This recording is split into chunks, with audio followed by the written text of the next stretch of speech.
अस्सलामु अलैकुम दोस्तों, पेश खिदमत है आज की true emotional stories. Sheikh Abdul Qadir Jilani, जिन्हें गौसे आज़म भी कहते हैं, बहुत बड़े बुज़ुर्ग और वली अल्लाह हो गुज़रे हैं।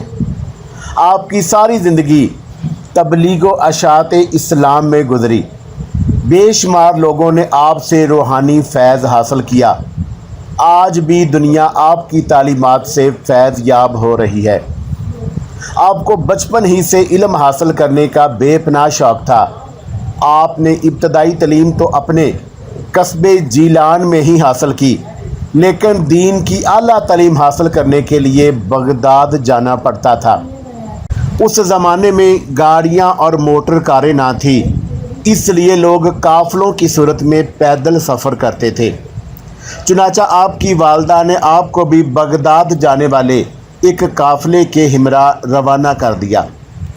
सफ़र पर रवाना होने से पहले आपकी वालदा ने आपको कुछ खुराक और 40 अशरफियाँ गुज़र औकात के लिए दी। आपकी वालदा ने ये अशरफियाँ आपकी कमीज़ की तह में सी दी ताकि महफूज रहें, और चलते वक्त आपको ख़ास तौर पर यह नसीहत की कि बेटा हमेशा सच बोलना और झूठ के करीब ना जाना। आपने माँ की उस नसीहत को गौर से सुना और सफ़र पर रवाना हो गए। काफ़िले के लोग डरते डरते सफ़र पर रवाना हुए। उन्हें इस बात का भी खदशा था कि कहीं रास्ते में डाकू काफ़िले पर हमला ना कर दें, क्योंकि उन दिनों रास्ते गैर महफूज थे और डाकू अक्सर काफ़िलों को लूट लिया करते थे। आखिरकार वही हुआ जिस बात का डर था। काफ़िले ने अभी सफ़र की 2 मंजिलें ही तय की थी कि डाकुओं के एक गिरोह ने रात की तारीकी में उन पर हमला कर दिया। तमाम काफ़िले में अफरा तफरी और भगदड़ मच गई और डाकुओं ने अहले काफ़िला को खूब लूटा। एक डाकू शेख अब्दुल कादर जीलानी के पास आया और कहने लगा, लड़के तेरे पास क्या है?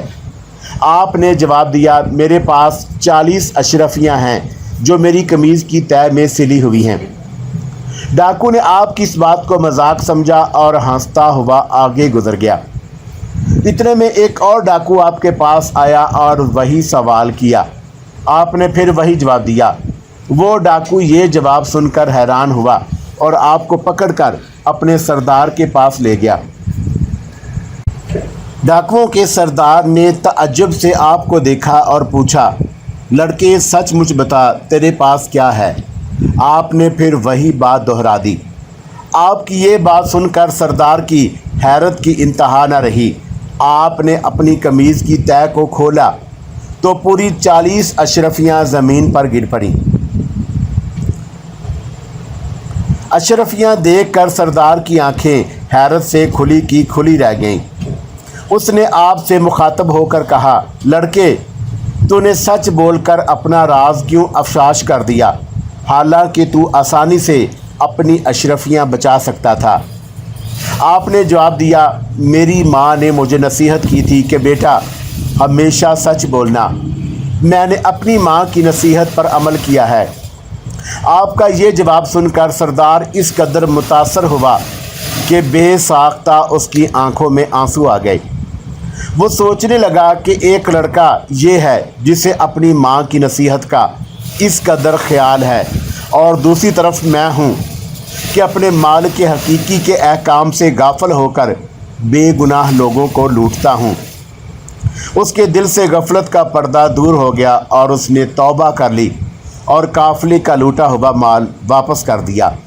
इस तरह आपकी सच्चाई की बदौलत डाकुओं की असलाह हो गई और वो नेकी और परहेज़गारी की ज़िंदगी गुजारने लगे।